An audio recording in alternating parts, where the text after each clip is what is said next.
안녕하세요. 생존 가이드 코나입니다. 네, 벌써 이 영하 한 15도 정도 되는 엄청난 이 추운 이 겨울이 됐습니다. 야외에서 잠시라도 있기 힘들고 정말 떨리고 추운데요. 요즘도 추운데 정말 엄청나게 추웠던 그 6.25 전쟁 때, 특히 1951년 일사 후퇴 때는 우리 조상님들이 그 추운 겨울날 정말 가족들 데리고 애들 안고 어떻게 걸어서 한참 동안을 피난을 가셨는지 정말 신기하고 참 대단합니다. 이 겨울은 물론 여름에도요.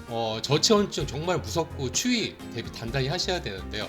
특히 이 고도가 높은 산이나 또 비바람이 불거나 또 젖었을 때 그때는 이 한 서너 시간만 해도 저체온증이 와갖고 사망할 수가 있습니다. 요즘에도 이 등산 가신 분들 중에는 이 저체온증이 갑자기 와갖고 사망을 하셨다는 그런 뉴스가 갑자기 이제 보도가 되고 있는데, 때문에 여러분들도 이 생존 배낭이나 또 내 차 안에다가 비상시 추위나 저체온증을 대비할 수 있는 그런 장비들을 갖추고 있으셔야 되는 것들이죠. 어제도 속초에 뭐 60cm나 되는 갑자기 많은 눈이 내려갖고 많은 차들이 고립도 되고 힘들었다고 하는데, 이런 비상 상황이 언제 갑자기 터질지 모르는 거죠. 이렇게 추울 때 아주 요긴한 게 바로 손난로죠. 바로 이제 요것들을 이제 얘기할 수가 있는데, 이건 보통 한 개에 1,000원 정도가 되고, 또 이걸 개봉을 해서 이렇게 이제 흔들어 주기만 하면은 바로 쓸 수 있기 때문에 정말 간편하고 좋습니다. 이 안에는 또 모래, 또 철가루, 소금 등이 들어있기 때문에 이걸 개봉을 해서 흔들어 주게 되면은 산소와 접촉을 해갖고 산화 반응 때문에 발열이 일어나게 되는 거죠.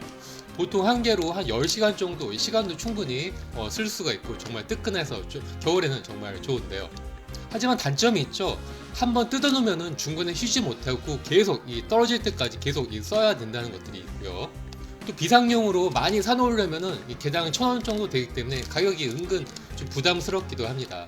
또 이 비닐 포장 한 개만 있기 때문에 이걸 한 번에 왕창 사서 몇 년 동안 이렇게 장기 보관을 하고 싶다 했을 때는 이게 천천히 성능이 떨어질 수 있기 때문에, 자 그때는 뭐 락앤락 통 안에 넣어놓거나 혹은 비닐 지퍼백에다가 넣어서 몇 겹으로 포장을 해야 좀 더 오래 보관할 수 있는 그런 단점도 있죠. 그래서 요즘 많이들 쓰는 게 바로 이런 전기 손난로입니다. 충전식이죠. USB 포트에 연결해갖고 쓸 수 있기 때문에 충전도 쉽고요. 또 이 버튼만 누르면 되기 때문에 아주 간단하게 쓸 수 있고 아이들도 쉽게 쓸 수가 있습니다.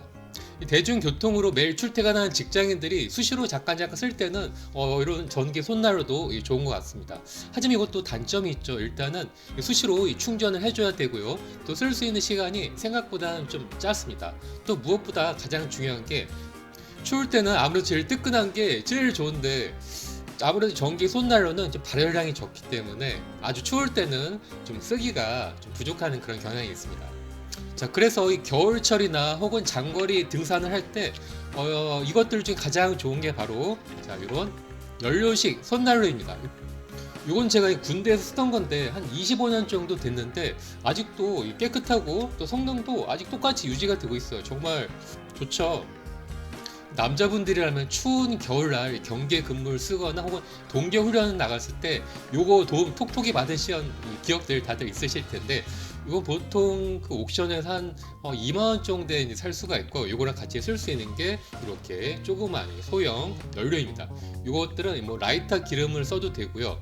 보통 한 개 한 1,500원 정도, 2,000원 정도 되고, 뭐 좀 더 고급 제품들도 있고요. 또 비상시에 정말 이것도 없다 싶을 때는 무연 휘발유를 잠깐이라도 쓸 수는 있는 거죠. 자, 사용법은 이 뚜껑을 열고요. 이 심지 커버를 살짝 열 수가 있어요. 자, 이걸 열면은 이 안에 이 솜뭉치가 들어있어 갖고 이 안에다 연료를 어느 정도 채울 수가 있는데요. 자, 이렇게 지포 라이터 기름을 쓰시면 됩니다. 원래는 새 제품을 사시면 여기에 조그만 깔때기가 있어 갖고 그걸 쓰면 좀 더 쉽긴 하지만은 어느 정도 익숙해지면 깔때기 없이 그냥 넣으실 수도 있고요. 이 연료를 넣는 양에 따라서 어느 정도 이게 작동할 수 있는데 그 시간을 정해서 할 수가 있어요. 보통 한 8시간 정도 쓴다 하면은 바카스 뚜껑에 넣는 그 정도 양을 기름을 채워주시면 될 것 같고요. 자, 이렇게 넣도록 하겠습니다.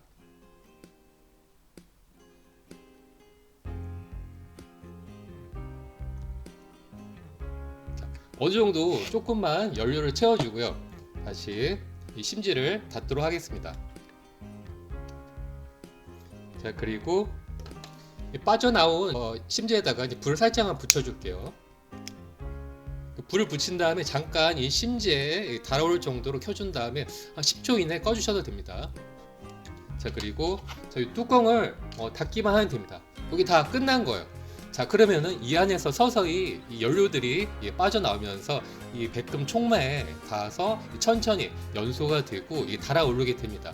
이걸 쓸 때는 금방 뜨거워지기 때문에 이런 천 같은 것들을 이제 끼워서 넣어 주시거나 아니면 수건을 쌓고 해주시면 되는데, 이게 정말 성능이 좋아요. 발열이 후끈하고 오래 가기 때문에 정말 추운 겨울이나 또 동계 작전할 때도 정말 요긴하게 이제 쓸 수가 있었습니다. 발열량도 핫팩이나 또 전기 손난로보다 훨씬 더 세고, 또 연료 가격도 저렴하기 때문에 이런 연료식 손난로나 라이터 기름 같은 것도 어느 정도 사두시면은 재난시라든가 혹은 겨울 산행용으로 충분히 요긴하게 쓸 수 있기 때문에 큰 도움이 되실 것 같습니다. 어때요? 도움 되셨나요? 다음에도 더 좋은 정보 알려드리도록 하겠습니다. 손난로 없으신 분들 꼭 준비하세요. 오늘 영상 재밌게 보셨나요? 재밌고 또 좋은 정보다 생각하시면 꼭 좋아요와 구독 버튼 눌러주세요.